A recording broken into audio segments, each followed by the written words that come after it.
वही वीडियो देखो जो आए बिना ब्रेक के। अभी डाउनलोड करें तक ऐप।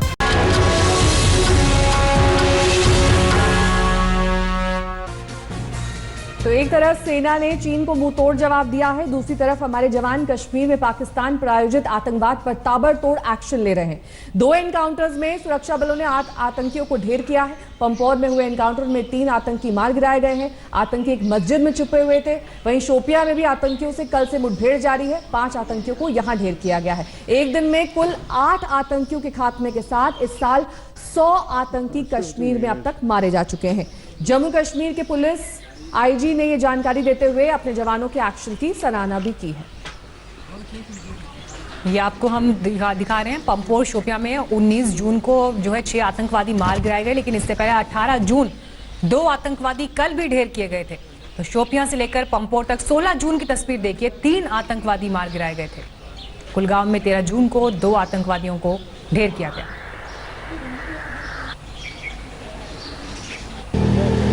दक्षिणी कश्मीर के 2 जिलों पुलवामा और शोपियां में बीते 24 के दौरान 8 मिलिटेंट मारे गए हैं। एक मुठभेड़ कल शाम को जो है पामपुर इलाके में शुरू हुई थी, जहां पर 3 मिलिटेंट छुपे थे, जिनमें से 2 ने एक मस्जिद में शरण ली थी, लेकिन आज सुबह तीनों मिलिटेंटों को मारा गया। जबकि दूसरी मुठभेड़ कल शाम को ही शोपियां जिले के इमाम साहब इलाके में शुरू हुई थी, जहां पर 5 मिलिटेंट मारे गए हैं और कुल मिलाकर पिछले 24 घंटों के दौरान दक्षिणी कश्मीर में 8 मिलिटेंट मारे गए हैं। सुरक्षा बलों के लिए ये बहुत बड़ी सफलता दक्षिणी कश्मीर में है, क्योंकि लगातार वहां पर मिलिटेंटों के खिलाफ सुरक्षा बलों के साझा अभियान जारी हैं। कुल मिलाकर अगर इस साल में देखें तो अब तक 100 से भी ज़्यादा मिलिटेंट कश्मीर में मारे गए हैं, जो पिछले साल इसी समय के दौरान मारे गए मिलिटेंटों से कहीं ज़्यादा है। और जाहिर है कि कहीं ना कहीं जम्मू कश्मीर में सुरक्षा एजेंसियों ने ये साफ कर दिया है कि किसी भी हालत या चुनौती के बावजूद मिलिटेंसी के खिलाफ ऑपरेशन जारी रहेंगे। रूफ अहमद के साथ अशरफ आनी, श्रीनगर, आज तक। और वहीं राज्यसभा के लिए आज 8 राज्यों में 19 सीटों के लिए वोटिंग शुरू हो चुकी है। सबसे अहम मुकाबला गुजरात, राजस्थान और मध्य प्रदेश में है, जहां बीजेपी और कांग्रेस अतिरिक्त सीट जीतने की कोशिश में है। करीब 1 घंटे की वोटिंग के दौरान एमपी के सीएम शिवराज सिंह चौहान और पूर्व सीएम कमलनाथ वोट डाल चुके हैं। तो ये तस्वीरें भी आपको हम दिखा रहे हैं। राजस्थान में 3 सीटों के लिए, गुजरात में 3 सीट, मध्य प्रदेश में 3 सीट, झारखंड में 2 सीटों के लिए, और पूर्वोत्तर की बात करें तो मिजोरम, मेघालय, मणिपुर में 1-1 सीट के लिए वोटिंग हो रही है। गुजरात की 4 सीटों पर 5 उम्मीदवार मैदान में हैं और इसीलिए यहां पर चुनाव दिलचस्प हो जाता है। बीजेपी ने 3 और कांग्रेस ने 2 उम्मीदवार यहां पर उतारे। तो राजस्थान की तस्वीर देखिए, यहां पर भी 3 सीटों पर 4 उम्मीदवार हैं। बीजेपी और कांग्रेस ने 2-2 उम्मीदवार उतारे, यानी यहां भी खेल दिलचस्प है। मध्य प्रदेश की तस्वीर आपको दिखाते हैं। यहां पर 3 सीटों के लिए 4 प्रत्याशी उम्मीदवार हैं। दिग्विजय सिंह और ज्योतिरादित्य सिंधिया जैसे दिग्गज राज्यसभा चुनाव के लिए मैदान में हैं। हम इस वक्त मध्य प्रदेश विधानसभा के ठीक बाहर मौजूद हैं। कोरोना काल में क्योंकि ये मतदान हो रहा है तो कई तरीके की व्यवस्थाएं बदली हुई आपको दिखेंगी। पहली बार ऐसा होगा जब यहाँ पे बाकायदा जो वोटिंग करने के लिए विधायक आएंगे वो अंदर जाएंगे, लेकिन उनके साथ कोई और उनका गनमैन या कोई दूसरा स्टाफ जो है वो अंदर नहीं जा सकेगा विधानसभा परिसर के। वहीं स्वास्थ्य विभाग की जो टीम है वो हर गेट पे तैनात रहेगी। स्क्रीनिंग के बाद ही विधायक और दूसरे वो लोग जो चुनाव ड्यूटी में लगे हैं वो भीतर जा सकेंगे। वहीं आपको बता दें कि इस चुनाव पे इसलिए भी सबकी निगाहें टिकी हुई है क्योंकि भाजपा ने इस बार उम्मीदवार बनाया है ज्योतिरादित्य सिंधिया को। वो ज्योतिरादित्य सिंधिया जो कुछ महीने पहले तक कांग्रेस में थे, लेकिन अचानक से मार्च में जो राजनीतिक उठापटक हुई, ज्योतिरादित्य सिंधिया ने भाजपा का दामन थामा और अब भाजपा ने उन्हें ही उम्मीदवार बनाया है मध्य प्रदेश से राज्यसभा का। इसके साथ ही आपको बताएं कांग्रेस से दिग्विजय सिंह और फूल सिंह बरैया राज्यसभा के उम्मीदवार हैं, तो वहीं ज्योतिरादित्य सिंधिया के अलावा बीजेपी से सुमेर सिंह सोलंकी भी राज्यसभा के उम्मीदवार हैं। दोनों ही राजनीतिक पार्टियों ने एक दिन पहले विधायक दल की बैठक बुलाई है। ये चुनाव राज्यसभा का इसलिए ज्यादा जरूरी है क्योंकि कुल 3 सीटों पे ये चुनाव होने हैं, लेकिन इनमें से एक सीट पर कांग्रेस और भाजपा की जीत सुनिश्चित है। जो दूसरी सीट है उसको लेकर के दोनों ही राजनीतिक पार्टियां ताल ठोक रही हैं, क्योंकि उस सीट पर जीत हासिल करने के साथ दोनों ही राजनीतिक पार्टी ये कोशिश करेगी कि मध्य प्रदेश में आने वाले उपचुनावों में वो एक तरीके से मनोवैज्ञानिक बढ़त ले सके, क्योंकि इससे एक संदेश जाएगा कि किस राजनीतिक दल के साथ विधायक बल ज्यादा है। रवीश पाल सिंह, भोपाल, आज तक। पीठ पर धोखे से खंजर भोंपने वाले चीन को सबक सिखाने के लिए देश में उबाल है। चीनी हिमाकत के खिलाफ लोगों में गुस्सा है और ये सड़क पर देखा जा सकता है। उत्तर से लेकर दक्षिण तक, पूरब से पश्चिम तक चीनी सामान को तोड़ा जा रहा है तो कहीं पर इसकी होली जलाई जा रही है। हर कोई यही कह रहा है कि शहादत का बदला लो। ये तस्वीरें आज के हिंदुस्तान की हैं। तस्वीरें चीन के खिलाफ आक्रोश की हैं। ये गुस्सा धोखेबाज चीन की हरकत के खिलाफ है। 20 रणबांकुरों की शहादत के बाद पूरा देश उबल रहा है। सैनिकों की शहादत है, उसका जल्द से जल्द केंद्र सरकार बदला ले। हम उनकी शहादत का बदला लेंगे। उनकी आर्थिक चीजों का बहिष्कार होना चाहिए। चाइना का प्रोडक्ट यूज ना करें। उत्तर से लेकर दक्षिण और पूरब से लेकर पश्चिम तक चीन के खिलाफ लोगों का गुस्सा फूट पड़ा है। लोगों के दिलों का ये उबाल अब सड़कों पर दिख रहा है। कहीं चीन के झंडे और राष्ट्रपति जिनपिंग के पोस्टर जलाए जा रहे हैं तो कहीं टीवी तोड़ा जा रहा है। इसके साथ ही कई जगहों पर चीन के सामानों का बहिष्कार हो रहा है। बिहार के गया में बीजेपी कार्यकर्ताओं ने चाइनीज सामानों की होली जलाई और चीन के खिलाफ जमकर नारेबाजी भी की गई। लोगों ने शपथ भी लिया कि वे चाइनीज सामग्रियों का उपयोग नहीं करेंगे, साथ ही दूसरों को भी ऐसा करने के लिए प्रेरित करेंगे।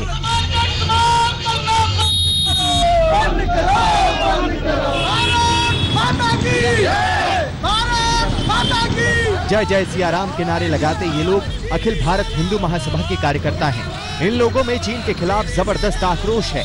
आगरा में इन लोगों ने चाइनीज सामान की होली जलाई और जमकर नारेबाजी की। रामनगरी अयोध्या में भी तमाम संगठनों के लोग चीनी हिमाकत के खिलाफ एकजुट हुए और जमकर विरोध प्रदर्शन किया। यहाँ पर लोगों ने न सिर्फ चीनी राष्ट्रपति शी जिनपिंग का पुतला फूंका बल्कि चीनी सामानों को आग के हवाले कर दिया।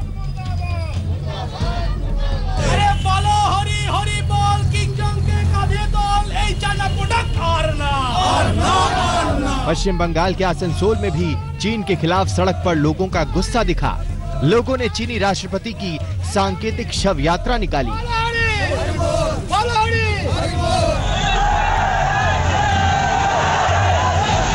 पटना के दानापुर के सैकड़ों युवा इस कदर आक्रोशित हैं कि वो सेना में भर्ती होकर चीनी सैनिकों को सबक सिखाने की ठान बैठे हैं। युवाओं ने हाथों में कैंडल लेकर जुलूस निकाला और पूरा इलाका शहीद जवान अमर रहे के नारों से गूंज उठा। 20 वीर सपूतों की शहादत के बाद पूरा देश चीनी हिमाकत के खिलाफ गुस्से में है। लोग बॉयकॉट चीन का नारा लगा रहे हैं। हर ओर से एक ही आवाज आ रही है, बदला लो सरकार। आज तक ब्यूरो। एलएसी पर बातचीत जारी है ऐसा कहा जा रहा है, लेकिन भारत ने चीन को यह बता दिया है कि इस बार उसका सामना न्यू इंडिया से है, जो अपनी 1 इंच जमीन नहीं छोड़ सकता है। ना सीमा से समझौता होगा, ना सम्मान से। भारत अपनी तैयारियों में लगा है। ईंट का जवाब पत्थर से देने का प्लान है। इस वक्त लद्दाख में क्या हालात हैं, ये बता रही हैं श्वेता सिंह अपनी इस एक्सक्लूसिव ग्राउंड रिपोर्ट में। लगातार भारतीय सेना की तैनाती एलएसी पर बनी हुई है और हम मूवमेंट्स भी देख सकते हैं, चाहे सेना हो या फिर वो सिविल ट्रक्स जो मदद के लिए, सामान लेने के लिए, चाहे रसद, चाहे बीआरओ की मदद के लिए आगे बढ़ते हुए हमेशा नजर आते हैं। चीन जितने सैनिक अपना सामने रखता है, भारत उसका मिरर डिप्लॉयमेंट करता है, उतनी ही संख्या में सैनिकों को रखता है, साजो सामान रखता है, हथियार रखता है। कोशिश यही है कि किसी भी तरह की कहीं पर भी कोई कोताही नहीं और बिल्कुल तेजी से आगे उस हिसाब से बढ़ते जाएं। क्योंकि बातचीत लगातार बेनतीजा निकल रही है, कुछ उसमें से खास निकल कर नहीं आ रहा है, लेकिन इस सब के बीच भारत को चीन पर बिना विश्वास किए हुए, उसकी तरफ से बातें बहुत कही जाएंगी, लेकिन बिना विश्वास करते हुए अपनी सैन्य तैनाती बिल्कुल दुरुस्त रखनी है। एलएसी से लगती हुई तमाम इलाकों पर इस समय भारतीय सेना ने कोई कोर कसर नहीं छोड़ी है और हिंदुस्तान को इस बात पर पूरी तरीके से भरोसा होना चाहिए कि चीन पर किसी भी कीमत पर हम ही भारी पड़ेंगे।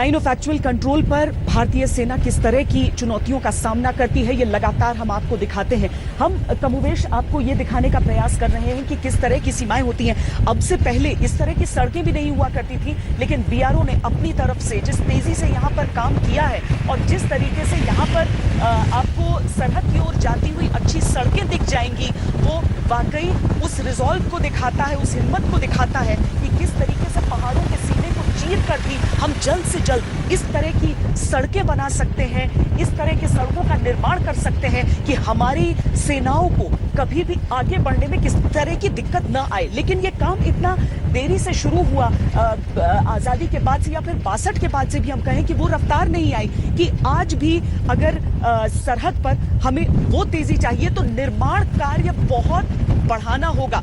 चीन ने बहुत दबाव हम पर बनाया है कि हम निर्माण को वो रफ्तार न दे सकें, लेकिन भारत इस बार डरने वाला नहीं है।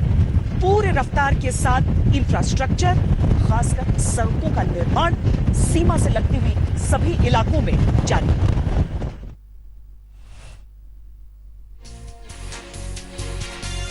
तो श्वेता सिंह की ये ग्राउंड रिपोर्ट आप देख रहे थे सीधे लद्दाख से। क्या परिस्थितियां अभी ग्राउंड जीरो पर हैं, हमने आपको दिखाने की कोशिश की, लेकिन गलवान घाटी का ये हिस्सा जहां पर भारत और चीन की सेनाएं आमने सामने आई, हालांकि फायर नहीं हुआ, लेकिन उसके बावजूद जो हिंसक झड़प हुई उसमें भारत के 20 जवानों की शहादत हुई, तो नुकसान चीन को भी हुआ है। लेकिन अब बड़ा सवाल ये कि यहां से आगे क्या। मेजर जनरल स्तर की बातचीत चल रही है, हालांकि उस बातचीत से अभी कोई नतीजा नहीं निकला है या कुछ पॉजिटिव संकेत अभी नहीं आए हैं। और इस बीच आज का दिन बहुत अहम इसलिए क्योंकि आज प्रधानमंत्री के साथ बाकी दलों की बैठक होने वाली है, एक सर्वदलीय बैठक बुलाई गई है।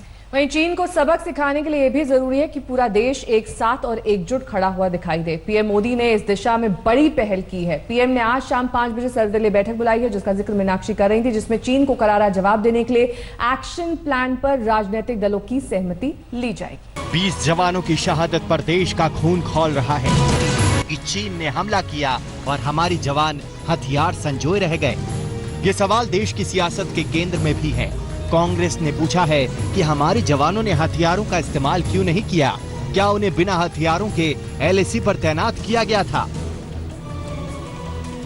चीन ने हिंदुस्तान के शस्त्रहीन सैनिकों की हत्या करके एक बहुत बड़ा अपराध किया है।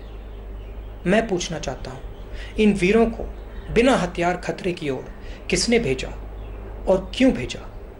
कौन जिम्मेदार है? राहुल गांधी के सवालों का जवाब विदेश मंत्री एस जयशंकर ने दिया। बॉर्डर पर तैनात सेना की टुकड़ी हमेशा हथियारों से लैस रहती है। पोस्ट छोड़ते समय भी उनके पास हथियार होते हैं। 15 जून को गलवान में तैनात जवानों के पास भी हथियार थे, लेकिन 1996 और 2005 के भारत चीन करार के मुताबिक आमने सामने होने पर हथियारों के इस्तेमाल पर पाबंदी है। विदेश मंत्री ने समझौते की सीमाएं गिनाई, संधि की मजबूरियां बताई, लेकिन ये सवाल अब भी कायम है कि जब चीन ने धज्जियां उड़ा ही दी तो भारत समझौते का बोझ क्यों और कब तक ढोता रहे? हमें भी अपना कंडीशन रखना पड़ेगा कि अगर इस तरह का वायलेशन होगा, हमारा कंडीशन है ये, क्योंकि कुछ खामियां मुझे भी नजर आया कि पुराने संधियों में जैसे सड़क हम बना रहे हैं, वो सड़क के जिक्र नहीं है उसमें। अगर दोनों तरफ से कोई भी सड़क बनाता है तो इस सिचुएशन में हम कैसे डील करेंगे? तो इन चीज़ों को नए रूप से उसमें डालना पड़ेगा अगर तो संधि चाहते हैं। तो ये तो पॉलिटिकल विल के ऊपर डिपेंड है कि आप इस संधियों का क्या होगा। राहुल गांधी के सवाल ने सियासत सुलगाई तो दोनों दलों के नेता दंगल पर उतर आए। वार पलटवार का सिलसिला शुरू हो गया। You get your boys hammered by clubs and stones and barbed wire and all this sort of thing, and you just watch the fun. If you have arms, there you're supposed to use them. आपके समर्थित सरकारों के समय, आपके सरकारों के समय क्या क्या वार्ता हुए थे, किस किस प्रकार की संधियां हुई थी, क्या एग्रीमेंट्स हुए थे? 1993 का एग्रीमेंट चीन के साथ क्या था? चीनी सेना से हिंसक झड़प में शहीद होने वाले जवानों को आखिरी विदाई दी जा रही है। बिहार से बलिदान देने वाले 3 बेटों के अंतिम संस्कार की तस्वीरें सामने आई। तिरंगे में लिपट कर आए अपने लाल को अंतिम विदाई देने के लिए लोग उमड़ आए। शहादत पर गम तो था, लेकिन चीन के खिलाफ जबरदस्त गुस्सा भी।